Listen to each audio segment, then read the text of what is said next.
Hi, everybody. I'm glad to see you. Hope everybody's doing okay. I have some things to share with you about Google Classroom. Some of you probably already use Google Classroom, or you've been in the trenches this week, maybe trying to figure it out. So maybe I can show you a couple of little shortcuts that will be helpful to you. And then I've got some stuff about Google Forms that I think can just kind of make your life easier. So I'm going to share my screen, and I didn't get to practice this because there was nobody in a Zoom with me. So hopefully this works. I'm going to share my screen and show you some Google Forms. We'll have some time at the end for questions too. Does somebody have a question or thing maybe? Okay, let me share my screen.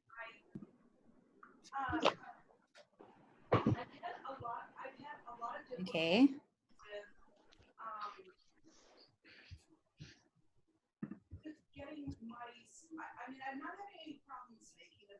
Okay, I have to quit Zoom really fast, Phil, I'm sorry. Let me quit so that it can let me share my screen.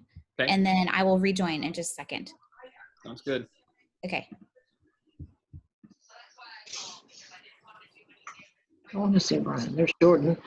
Marianne's going to re-sign in so she can share her screen with us. And it just keeps doing adding people. I guess. I don't know. Worry about it. Hi, Annette. Your internet can. It just means, no, it's on. It's just, I don't know what that is. That's not. I just won't talk out Using your microphone. Yeah.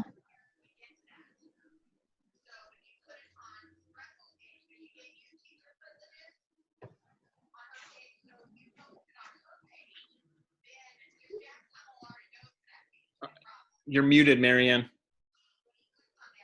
Okay, thank you. Yep. Okay, I think this should work now. Sorry about that. You should be able to see my screen now, yeah? Yeah. Okay. Cool. So I'm going to pull up a little example class that I've made and move my Brady Bunch people over. That's fine. You don't, I unmuted it. Do you want it muted? If everybody could mute their screen for now while Marianne's talking, that'd be good. And then we can unmute in just a little bit. We'll do a question and answer portion. Cool. Okay, so I just made an example class. And if you haven't done this yet, when you go to classroom.google.com, you can create a class with this little plus sign. I recommend doing it. I have beginner band classes, so I have each one in a different class. But I'm going to show you later how you can share things with multiple classes all at once. So you don't have to worry if you have one announcement to share with everybody. You don't have to do it 8 times. You can do it just one time from one class. So to create or join a class, you do the little plus. You guys probably already know this. Let me go into my example class. Some things you may not know to look for. When you click on the settings, in general, you can see your class code, and if something goes weird with it and it stops working, you can actually reset it. And you can keep other people from entering the class by disabling it if you have everybody you want. The stream, this is really important. I messed this up actually earlier today. I asked my students to comment on something, and they were emailing me like, I can't comment anymore because I had turned off that they are allowed to comment. I had only teachers can post or comment, so they couldn't reply to what I asked them to reply to. So that's in here. This allows them to actually create a post also. And I teach middle school, and usually they don't post anything too weird. I think because they haven't figured it out yet. I don't know. Okay, so there's that. Let me go back to my home here. The home base is the stream. And this is where you can post announcements and you can share things with your class. The classwork tab is where you can give assignments out. The people tab is where you can add the people to your class. And again, you guys may have already figured this out, You can add more than one teacher to the class, and then they can see all the student work that you can. They can also post, so you can have more than one teacher posting. To add students, you can give them the class code. And a lot of people on my campus have been getting, I think a lot of the kids are getting confused because the codes are weird. They're just like weird random letter number things. So what I actually, oh, that's good. My internet connection. You can click this little plus, and since we're all under the NEISD Google Cloud, you can look for any student. So I'm gonna find, so here's Philip Flynn. I can invite him to this class just like this. He doesn't need the code. And now when he goes to his classroom, it's going to say that he's invited, and all he has to do is accept the invitation. He doesn't have to have the code. He just has to accept it. And you'll see that they accepted it because they'll turn like bold instead of this grade color. So if that helps some of your students that are having trouble, join your class, then there you go. You can also delete them if you don't want them in here. Sorry, removed. All right. And then grades, if I click on grades, it's going to take 5 minutes to load, and then it's going to say, you don't have any students in your class. So I'm not going to click on that, but it looks just like a grade book, and you can grade things. Now I want to show you this. It has a couple of student names, so just don't share it like on the great wide internet. This is an assignment for some of my honors band kids, and some of them did it live, so this looks kind of funky. But if I click on, this is what it looks like when they turn something in, if they turn it in on Google Classroom. So you can see each person has a little box. And if I click on it, it takes me to this new window. The ones that turn it in, it's green and it says turned in. Okay. Yes. And it says turned in. If it's not something where they have to upload a document or a recording or something, they'll need to click mark as done for it to be checked off. I'll show you that in a minute. So this says no files submitted, but it says she turned it in. She played it live for me. So if she had turned in a recording, it would be right here, and I could click on it and listen to it. And then you can go through and listen to all of your kids just like that, which makes grading pretty simple. You can add the grades. So she already has a 100. And this can be kind of confusing where it says not returned. That just means that I can see the grade, but she can't see the grade yet. The student can't yet. And so what I usually do is I go through and I grade everybody's, and then I go back here. And once all of my grades are in, then I check everybody and I click return. And return pushes the grade out to them so they can see it in their gradebook on Google Classroom themselves.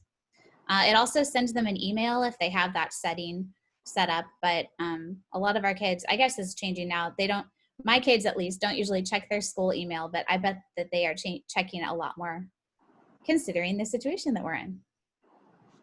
Okay, assigning work. So when you make an assignment, go into classwork, and you've got some options. You have create here, and you have choices there. Google Calendar, if you click on that, it will take you to just this class's Google Calendar, and it will show when your stuff is due just for this class. And then if you use Google Calendar for other things, then you're gonna have a new calendar on the left-hand side of that page that is gonna say whatever this class is called. So on my Google Calendar, I now have a calendar option. You know, you can check the boxes and see different calendars. If you're not following me, I can show you later. I now have an option to look at the calendar for this class.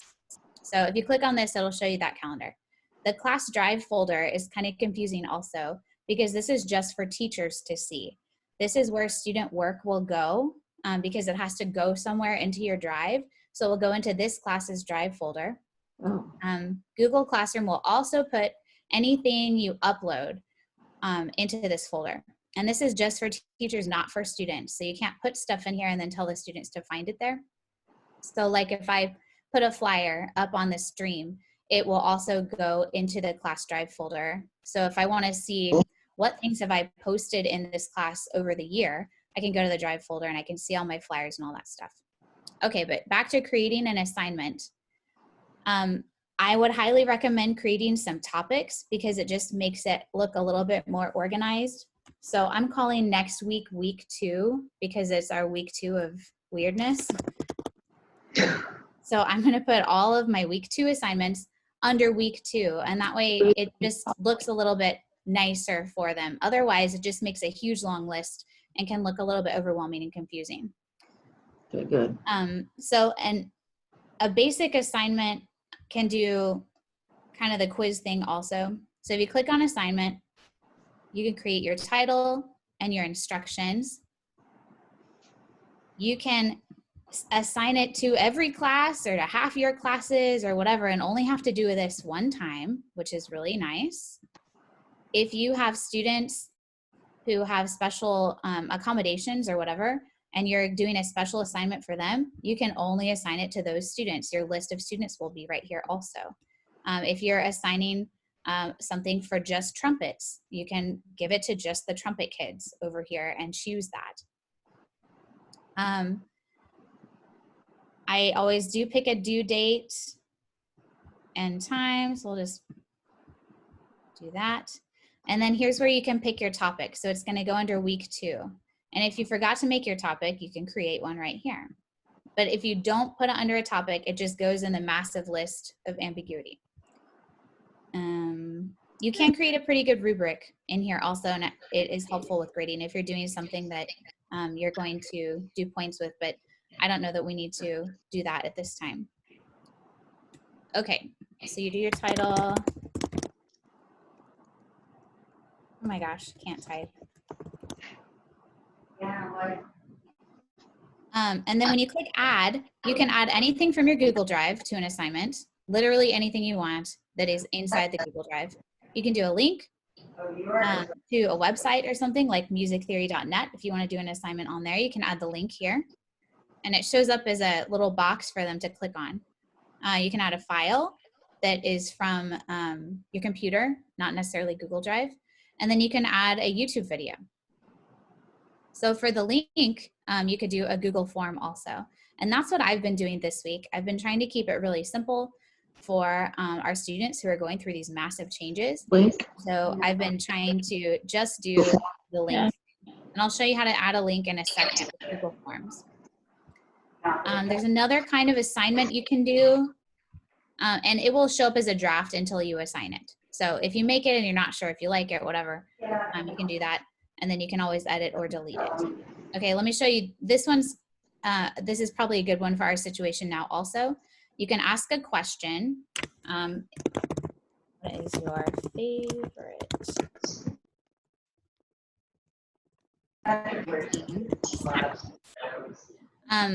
And they can just answer it. They can reply to each other. They can edit their answer, and this turns into kind of a discussion kind of a deal. So you could add a video, you could add a YouTube video to this and say, what's your favorite thing about this video? And they could kind of discuss it together. And they're pretty good at doing that kind of a thing because they're used to internet things. You may have to remind them to answer the question instead of adding a private comment onto this. Because if they add a private comment to the teacher, then other people won't be able to see their answer. So sometimes that confuses them. If you're adding it to just one class, you can also schedule it. So I'm in the process right now of scheduling all of my assignments for next week so that on Monday at 8 a.m., they just pop out to them all and I don't have to do anything else. So if you do this, you can really batch your work and you can schedule things for weeks in advance. If you know it's like a kind of repetitive, like a practice record or something, you can schedule it all at one time when they're due and all that stuff. Okay, and I forgot to put the topic. So it just puts it up at the top here. But I can go back in and change that by editing and putting it under week 2. Okay. Maybe we should do questions about Google Classroom right now before I go over to Google Forms. Google Classroom's not over forever, don't worry. But does anybody have a question right now? That was kind of a lot of stuff.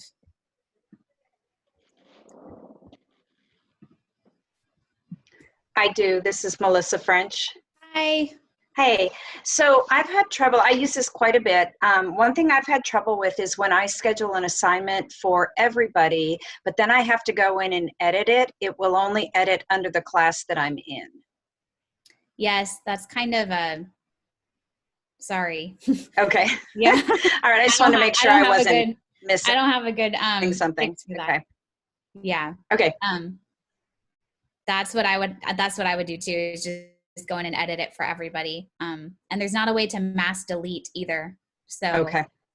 yeah, just be careful before you post, I guess. I don't know. All right. Thanks. Any more? Okay. I'm gonna hop over to Google Forms then, and then I'll show you how you can use these two things together. So to get to Google Forms, you just go to forms.google.com. And probably you have used Google Forms before. There's a lot of really cool things you can do in here to make your life easier. To create a form,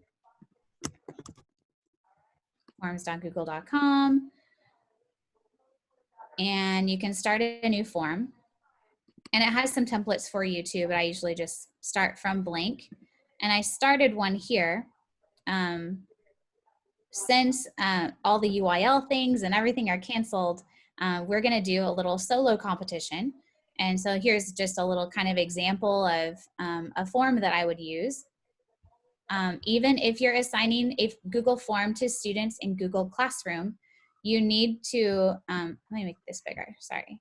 You need to make sure that you're asking them for their name. Otherwise, they won't know, you won't know who turned anything in. Okay, so definitely always ask for their name. Otherwise, they can fill out the form and then you just have all the answers, but you don't know who turned in the work. So there's different question types. First name is always my first question. And the way that I added a new question was I clicked on this little plus over here. And the Google Forms is pretty intuitive. So once you type something like first name or last name, it's gonna default to a short answer kind of answer. But there's a paragraph answer where they can type more text, multiple choice, checkbox, drop down. And then we're gonna get to file upload here in a minute.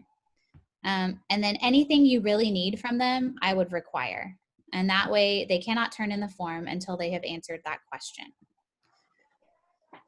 Okay, and if you make a mistake, it's not a big deal. You just get rid of whatever you don't like. Okay, sections in Google Forms are super important because you can do some really neat stuff with this. When you add a section, it just like puts a space. And then at the end of each section, you can tell your person that's taking or filling out your form where to go next. So it's not just to make it look pretty, it's actually very functional also. So in this form, I want to give it to every student in the Harris Band, and I only want them to have one form because I want all their answers in the same place. So I'm going to have them choose their ensemble. And this is going to be a drop-down menu that they'll see. And then I'll require it. And then this part's really cool. You click the 3 dots, then you can decide to go to section based on answer. And if they choose that they're in beginner band, I want them to go to the beginner band solos section and not the advanced band one because I don't want them to be confused. And then I would make a section for symphonic band, a section for honors band. Then my next section is beginner band solos. Symphonic band kids are gonna skip that section and go right to the symphonic band one. So that way everybody's getting kind of a customized deal. And this is not a real form that I've made, it's just an example. But I've put a YouTube video in here because you can embed YouTube videos into forms. And so this is a great way if you have like maybe a music theory lesson to share with your students and you have a YouTube video that goes along with it, you can show the video and then you can ask questions about it or a listening example or whatever. So my beginner band solos, they're gonna listen to these 2 solos. And then actually I wanna make a new section. So I'm gonna make a new section that everybody would then go to. Whoops.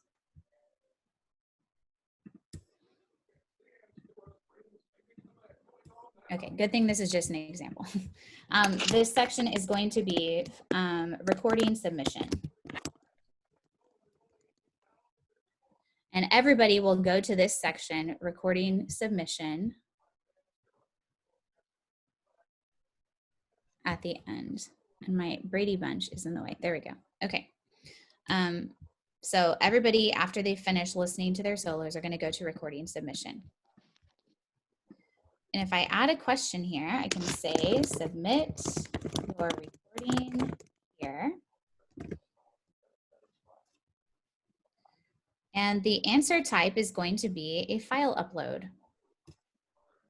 And they are going to upload their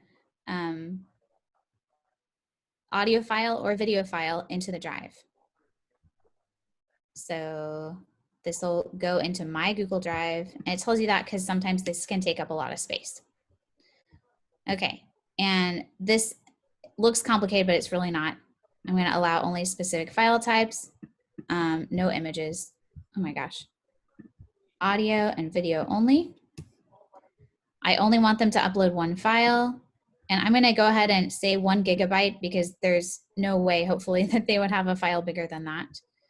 And then you want to look at how many, how much space this form is allowed to have. So of all the files uploaded, I'm going to put it pretty big so that I have space for every kid to upload a file here. Then I'll put required. Okay.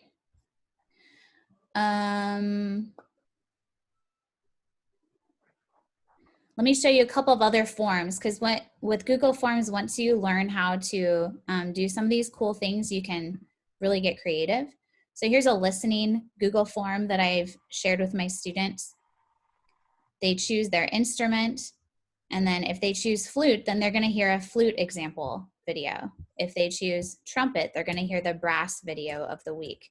And they're not going to see all the other videos. They're only going to see the one that pertains to their instrument. So they watch that, and then they answer a couple of questions. And then I always invite them to submit their own video if they want, because sometimes they find cool stuff. Sometimes it's really bad too, but sometimes they find cool stuff. So I've got a short answer here. And in my response validation down here, they have to enter it as a URL. So they can't just say some weird title of a TikTok video that they've found. They have to put a real URL so that we could watch it. And I've actually used a lot of their videos after they've submitted them because they're new things that I haven't seen before. And then just a funny video of the week, just for fun. Another Google Form example that I've been using this week is a practice record. So first name, last name, which class they're in, and that's just so that I can sort it and see who's done it and who hasn't. Some check boxes to check when they have practiced. And then just some reflection questions for them, reflecting on their week of practice. Marianne, if some people aren't familiar, can you click on that responses and show everybody kind of how it'll sort and group your results in a spreadsheet? Yes, I'm about to do that. Oh, perfect. Yeah, I was like literally about to do that. So that's the next thing on my list. Thanks. So if, once they turn their stuff in, I've had 15 turn it in, even though it clearly says turn it in on Friday, whatever. That's from this week. So it shows this thing, which is a little bit confusing, but there's a way better way to look at it. If you click on this little green spreadsheet guy, and I do want to create a new spreadsheet, but if you want to get fancy, you could have like a master spreadsheet for all of your practice records, and you could put it in there and it will create a new tab in that spreadsheet. Or like when I'm doing region band stuff, I add the responses to the region band spreadsheet that I have that has like 1,000 tabs. It just creates a new tab with all the answers from volunteers or judges or whatever. Okay, so I'm gonna make a new one and it'll put it right in my drive and it'll actually open it right now. Here it goes. And here's all my kids' answers. So then I can sort it by class, or what time they turned it in, or by name, or whatever. Okay, let me go back to my sheet. And let me show you some settings here. So in general, I usually do not restrict to users in Northeast ISD because it prompts them to log in, even if they're already logged in and got into your Google Classroom. That just makes them log in again, and sometimes that's confusing. So I usually do not do that. I also usually do not collect an email address unless I really have to. I'm asking for their name, and so that's going to be fine. For presentation, they can submit another response, but most of the time they don't really need to do that. You can do a confirmation message. Oops. Sometimes I do a Google form for myself, like when kids were picking up instruments over the last week and a half or so, and a parent would email me. I had a Google form just open on my desktop that would just create a list for myself. I would enter the student's name and then their locker number and their locker combination, so that I had a nice spreadsheet of it when I went up to school. And I made myself a confirmation message that was super positive and said, great job, keep going. So you can do that. You could also send them, like I do this for beginner band interviews, which I don't know when we're gonna get to do that, but that says, hey, visit our Harris Band website. And they'll see that, and that's just another little quick way to communicate. One more settings, quizzes. I'm not gonna show you this today because it could seriously take a really long time, but you can turn any Google form into a quiz and you set the right answers and it will actually even grade it for you, which is really a cool thing if you want to mess around with that. Let's see. You can change the color if you're into that, if you want to change the colors. You can add an image. And then this is the preview button. You can check all of your work and see if it looks the way that you want it to. Go through it. If you want to add a director to this, you can add a collaborator here, and they can add to and view the responses and all of that stuff on here. But really what you want is how to share it with your students. So I go here to the link. You can embed it if you have a website that you want to embed it on. It doesn't really matter if you shorten the URL, I guess, unless you're sending it out via Remind or something. Or if you just need it to look nicer. And then you can copy the link and you can add it right into your assignment back in Classroom. I seriously cannot type today. Solo performance. And I'm gonna add this link here. Just copied and pasted.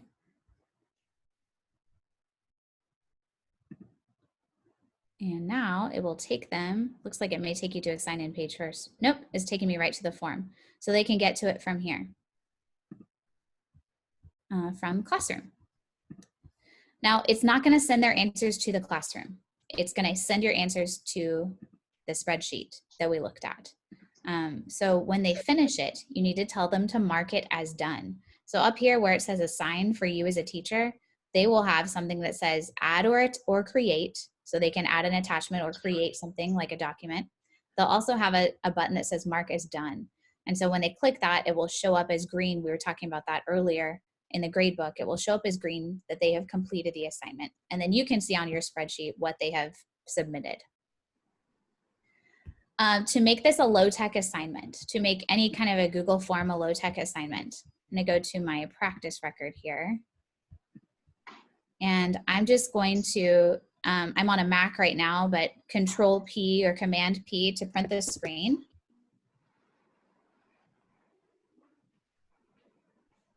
And I'm literally just gonna print this out for them and they can write all the things down on here. You can save it as a PDF, and we're emailing all of our stuff into our admin and they're making the packets for us. So however you're making the packets for your students, you can do it that way. You can also make a QR code of this. So earlier we were talking about how to share it. I've got my link and I copy it. And then I always Google this because I always forget the name of it, but I'm looking for a QR code generator. You can print it as a PDF? How do you do that? I'm sorry, I didn't get that.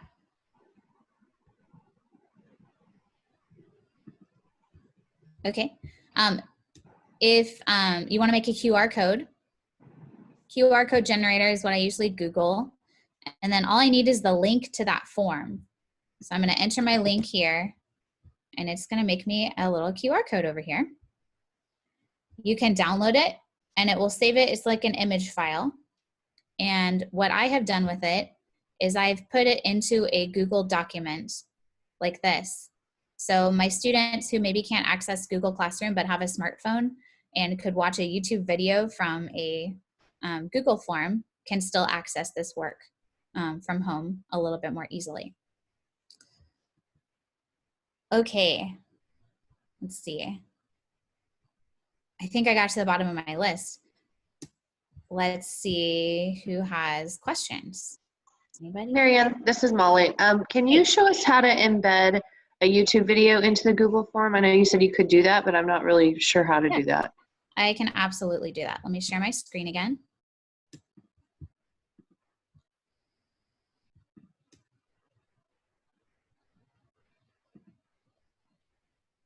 Okay, can you see my screen?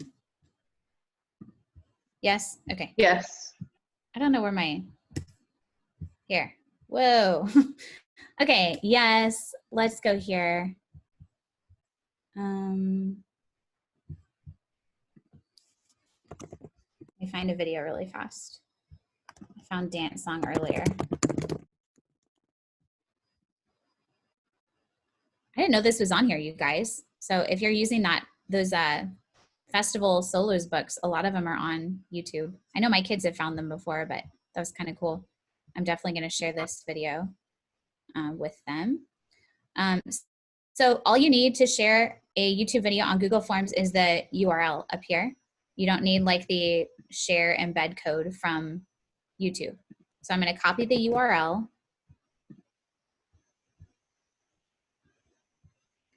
And over here, I'll just put it underneath.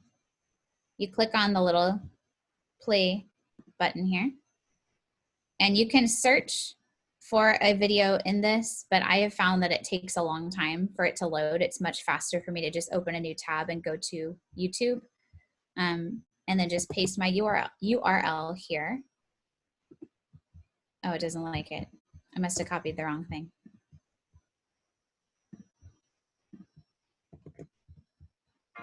Oops. No. Okay. So now it should work. Yes, that's the video that I want. So I will select it, and it puts it in here. You can add a title. For something like the listening lesson that I was showing you, I think I X'd it out. If you want to reuse something, like reuse these forms, which I do all the time, I reuse my forms constantly.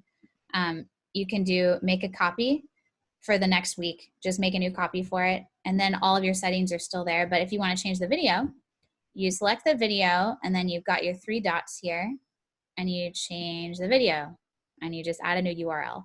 That way you can just reuse it over and over again, week by week. And if you do reuse it, your responses, you can put them into a new spreadsheet for that week. I have a question right there where you are at.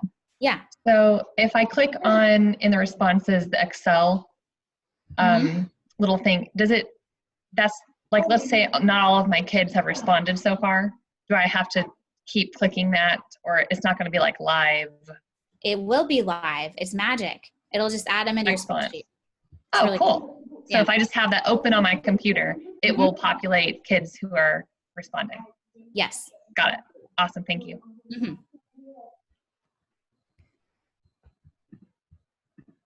Any other questions? Anybody else questions about Google Classroom or about Google Forms? You can feel free to just unmute and chime in if there's anything you've always wanted a little bit of help with. And if you don't want to ask in the big group, I'm sure Phil can share my phone number with you. I am so happy to consult with anybody on Google stuff. Yeah, you can reach her if you're on IM or if you're on email, just mwhite2. Cool. Anybody else have any questions? I took a little log, so I'll make sure everybody here gets Teacher Choice credit for taking some time out of your day. And like she mentioned, if you have any questions, you can reach out to me and I can get you in touch with Marianne. And she's done sessions like this. She did one at TMEA a few weeks ago, and has done lots of different little presentations on Google, and there's so much cool stuff. I mean, you could spend all day seeing all kinds of cool tricks to link things to your Google Forms or neat ways to make Google Classroom work better. And I know everybody's having to get creative. Dance teams and cheer teams right now are doing all their auditions on Google Classroom, and their kids are all uploading videos. And there's just so many things that are going to have to be modified over the next few weeks. So if you have any questions or there's anything you need some help with, or that would make your life a little bit easier, that scheduling, if you saw where she scheduled those assignments and stuff, is really helpful. My wife does that too. You can just sit over the weekend and work on some stuff while you're watching TV, and then schedule it on a Sunday night to go out different days throughout the week. And it's nice. You don't have to remember when you've got a million other things happening. And when you're playing teacher to some elementary kids at home right now, and I know it's tricky to find time to do all this stuff. Cool. Well, thank you. I'll give you a virtual round of applause. Marianne. Thank you so much. Thank you. Thanks for coming. He's eating. Thank you, Marianne. He's eating something. And you should get in your Eduphoria for everybody. You should get a little thing under teacher choice hours. Or if you don't see something in there in the next few days, just let me know. I'll make sure it gets in. We have somebody who works in our office who handles that kind of stuff, but we'll try to make sure you all get that. And if you need those hours for anything, they're there. And then I kind of put it in an email. Anything you do, if you got together as a team, or you get with your department at school, or all middle school orchestra people want to get together and do anything that happens after 3 o'clock counts towards teacher choice hours, even for middle school, high school. That's not necessarily outside of your working school day, but anything you do like this on Zoom or together on FaceTime or whatever can count. If you give me just a little blurb, a little screenshot of the Brady Bunch looking setup right here, kind of as a proof of everybody being in it, we can get that entered in just a little blurb about what it was, if you do anything at all regarding your assignments or anything you're setting up online. So I saw a question in the chat here. I wasn't looking at that. oh yeah. Is there a way to not get inundated with emails from each submitted form? And you can tell it to not email you. I actually have that setting done. Let me see if I can find the setting. But it should not email you unless you tell it to. Really, I've never had it email you on purpose, especially to my school email. So that didn't really answer that question. Let me find my,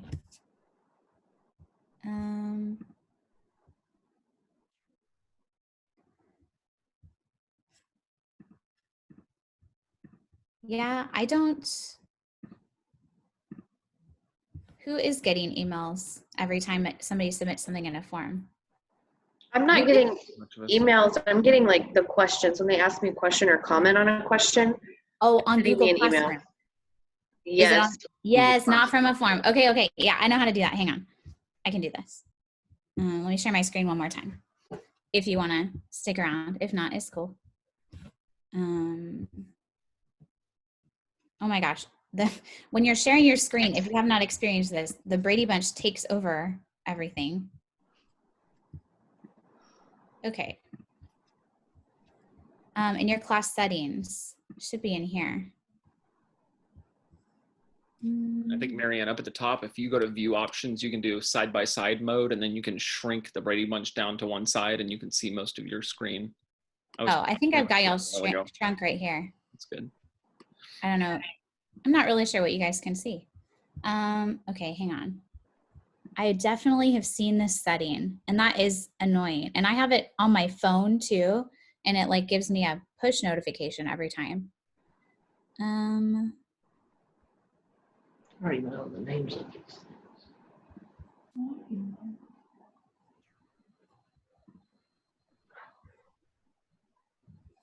things. I may need to look this one up and send an email out, you guys, but I can do this. I've definitely seen this before. If you want to get it to me, Marianne, I can push it out to everybody also. Okay, yeah, I'll figure it out. And that way you guys don't have to watch me. I've gotten some from classes I had last year, I guess, students going in and cleaning up their Google Classroom, or I got a recording submission from a UIL piece from, it said 410 days ago yesterday. Yeah. I replied to her, I told her good job, but a little bit later. But if you archive your class, you shouldn't get those, but I will look it up and I'll send it to Phil and he can send it out to all of you guys. Marianne, if you click on the 4, I think it's the 4 bars at the upper left. Yeah. 3 bars upper left. You have to go all the way down to the bottom to the settings. Oh, right there it is. The floating heads were blocking it. Yes. Okay, can y'all see my screen? And then you scroll down to where it says class notifications, and then you just block out which ones you don't want. Yes, you're exactly right. Okay, so you go to the 3 lines all the way down, and it's blocked, but it says settings. Receive email notifications. No. There you go. Cool. Oh. Yes. All right, cool. Awesome. Very cool. All right. Well, Any other Thanks, guys. questions anybody has? We Hey, can this is a round up. little off topic. This is Alan, but since we were using Zoom right now, I figured out this morning as I was working with one of the classes, when you share your screen, it shares only the page that you select for them. So like I had music up and I went to another screen and they said, Mr. Sharps, we don't see what you see. So you have to unshare that particular page and share a new one if you switch to something else. I thought that if you shared your screen, whatever was on your screen was going out, but it's just Yeah. on a particular page. So if that helps anybody, that was just something that it may be logical to everybody else, but to me, I had to work through that. yeah, when you click on share, it's got a lot of options for you. Which screen that you want to share. So yeah, that's awesome. And I see Dr. Garvik asked in the chat if we could show one more example of how to upload a video. Maybe Oh, sure. Yes. Jan, if you're talking about how to upload a video to a Google form, maybe, or to Google Classroom, you want to unmute yourself, you can just let us know or message in the chat. Turned it off. Oh, Yes. there you go. We can hear you. Ask Jordan what we upload. I think we do it on the Google Classroom.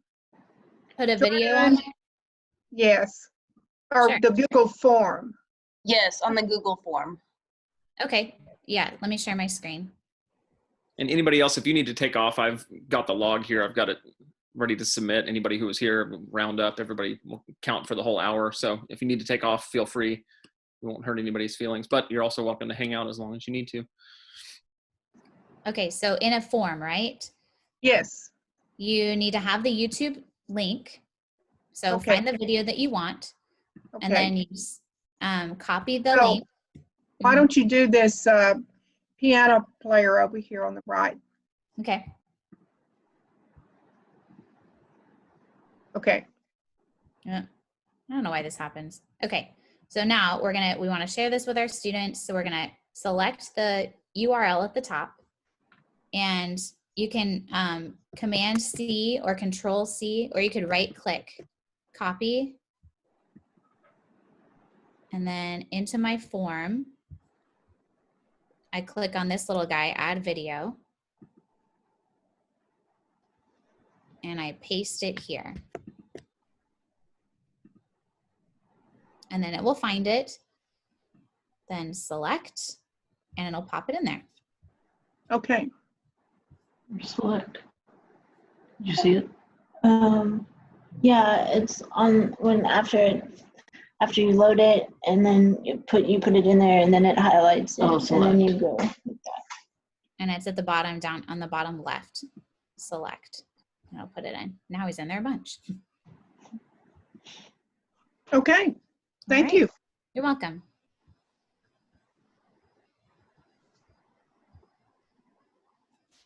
Okay. Any more? Any other questions for Marianne? All right. It's like we're all back together. So fun.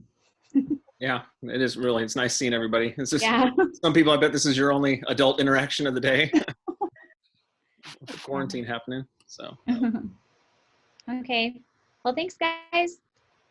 cool. Thank you so much, Thanks Marianne. so much. If you have any Thanks, questions, Marianne. Thanks, Phil. email. Thank y'all. We'll see ya.